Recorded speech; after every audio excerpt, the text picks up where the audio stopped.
Bayar jelas kalau kepengen saat ini ilmu hadis itu sudah difitnah gitu. Sidik-sidik uang takok hadisnya sahih ta ora macam-macam. Sampeyan ben ngerti kayak apa dulu Imam Bukhari meneliti hadis. Dan kayak apa meskipun hadis itu sahih, ternyata punya makna itibar, ya, punya makna nopo? Dan makna itibar ini kemudian yang meluas menjadi makna yang diikuti madzhab ahli sunnah. Misalnya begini, kalau contohkan, ini termasuk kealimannya Imam Bukhari, terus kemudian diikuti Imam Ghazali sampai ke kita, ini sampai ke kita. Misalnya begini, sampai nak darani asu najis orang misalnya, enggak ikut, jawab saja. Najis. Kotoran manusia, najis. Terus batang, nah, itu najis karena fisik. Ya karena fisik, ya itu najis. Terus kemudian Allah ngendikan, innamal musyrikuna najasun. Orang musyrik itu najis.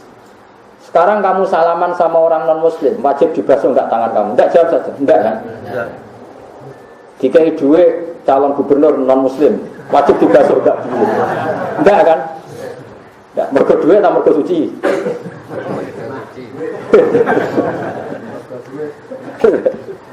Artinya begini, ngendikane orang musyrik itu najis. Kemudian semua ulama ngendikan natsul i'tiqad, bahwa pikirannya dia itu najis. Kemudian ulama gawe kias. Kalau gitu najis itu tidak hanya urusan fisik atau materi fisik, tapi termasuk urusan maknawi. Buktinya orang musyrik secara maknawi dianggap najis. Nah, kemudian kita mengkiaskan itu. Kalau gitu kita punya najisnya hati saat kita hasud, dengki, degil, itu namanya kita punya natsatul qalbi. Karena dengki hasud itu najis, nggih najis hati, kita berdoa Allahumma thahhir qalbi, hati saya disuceni. Andai kan semua makna itu fisik, hatiku suceni. Nak ngilangi najise asu-asune dibuak, nak ngilangi najise tletong ning masjid tletonge dibuak terus hatimu ketok. Mergo napa? Kan enggak begitu, karena najisnya hati adalah najis non fisik, yaitu ketika kita dengki hasud. Nah, ya kira-kira seperti itu. Bagaimana mungkin semua perilaku ulama buat takokno hadis piye? Karena kadang dan enggak kadang ya seringnya ulama menyimpulkan dari hadis sahih.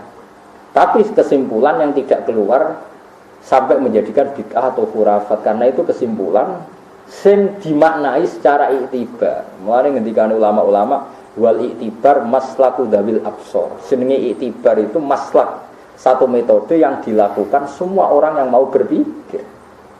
Paham ya, semua orang yang mau nopo berpikir. Ya carane mikir ngoten niku. Misale innamal musyrikuna najasun. Oh, berarti najis itu tidak hanya yang fisik, yang materi, yang maknawi juga ada yang najis. Terus ada ayat fala yaqrabul masjidal haram, maka mereka tidak boleh dekat sama masjid haram karena masjid itu tempat suci. Tidak boleh kemasukan orang yang najis, dalam konteks ini orang muslim. Makanya dulu itu ada wali, justru karena kalau sholat itu di luar masjid, tapi udah tiru loh ya. Nah sama niru kan gaya-gayanan tok. Terus ketika dia jadi wali itu banyak yang heran, ini nak sholat gue buripol, malah jadi wali, sehingga ngarep pernah jadi wali. Ternyata dia setiap melebu masjid itu nangis. Ya Rabbi hada baituka. La yang bagi limisli ayat khula bisa toka ya Allah. Ini rumahmu ya Allah, begitu sakral, begitu suci. Saya orang enggak benar, enggak pantas masuk masjid, tapi saya harus sholat Gusti, harus jamaah. Tidak sholat kok guru. Aku makom wis ngono. Lah kowe kok ngarep semangat. Ya wis ngono makom. Kowe makom fikih. Fadilah sop awal. Macam ngajimu lagi tok kono. Ngono ngaji ku sing suwi kaya kula nu ngajine wis suwi. Ijek sinau. Lah kowe ngajimu ijek pokoke fadilah sop awal. Yo wis apike wis kono anjane ilmu tok kono. Wis biasa wae. Lho kula lagi afdol, kula lah yakin afdol sop awal timbang sing guru. Yakin ada yakin. Tapi kira usah ngenyek sing guri, jangan-jangan sing guri duwe ilmu juga. Tapi rom lagi tak terangno itu. Terlambat. Jadi ilmu itu macam-macam. Tapi kira usah tentang sunatan mutaba'ah Abdul Sufuf itu adalah sok. Tapi banyak juga ulama sholat dulu. Ya kadang-kadang istirah li nafsi. Kadang-kadang saat khotibah, ini wong alim, wong ngarep, wong khotibah runtus. Ya oleh wae. Terus kulon kesunatane Jumatan yo guri. Misale khotbah Mustofa pas dadi khotib kula mbok ngarep. Ora sida khotbah. Wis ngono dak munggah-munggah barang kan gak sopan gurune ning iso. Jadi wong ku kudu kula kaget. Dadi ilmu ku macam-macam. Di ilmu itu apa? Dan ilmu yang macam-macam ini adalah kesimpulan dari kadang dialeke Allah mbek Kanjeng Nabi. Terus itu disimpul-simpul loh jenenge wal iktibar maslaku dawil absor. Wal iktibar maslaku dawil absor.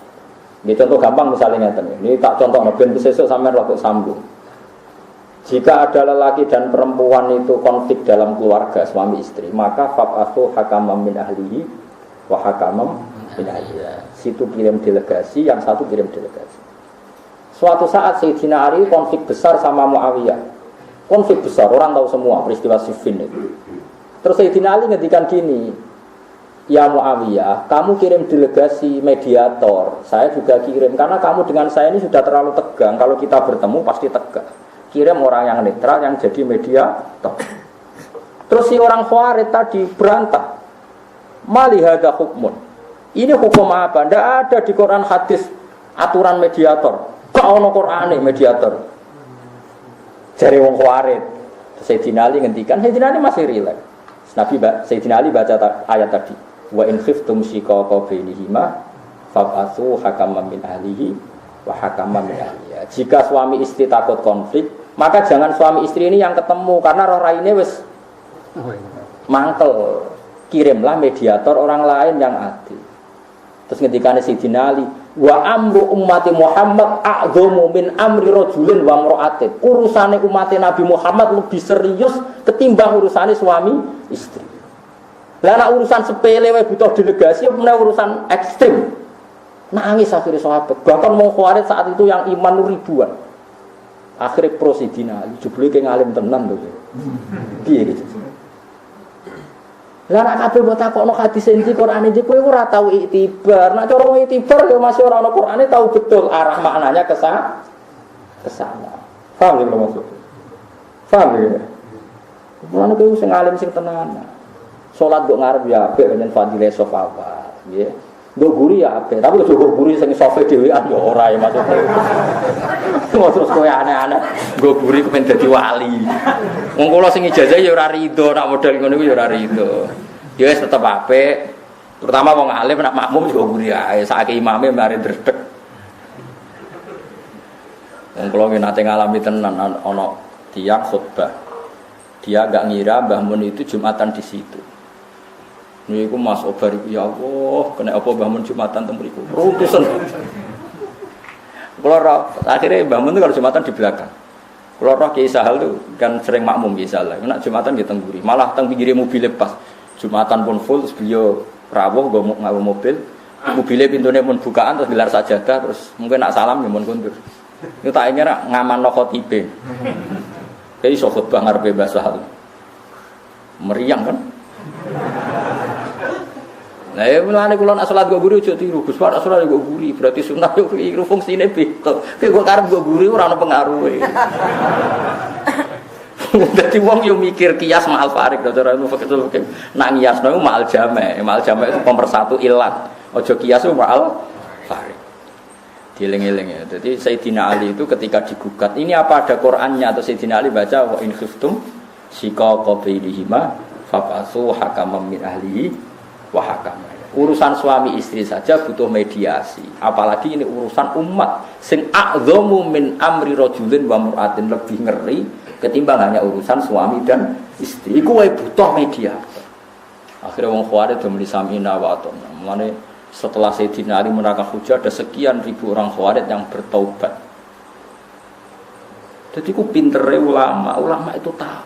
Ya seperti yang saya katakan tadi, najis itu ada najis fisik, ada najis non fisik. Sehingga ketika kita dengar Allahumma tahhir qalbi wa hassin farji minal fawahish, kenapa hati itu disucikan? Karena ada najis-najis maknawi, yaitu kayak sifat hasud, sifat apa?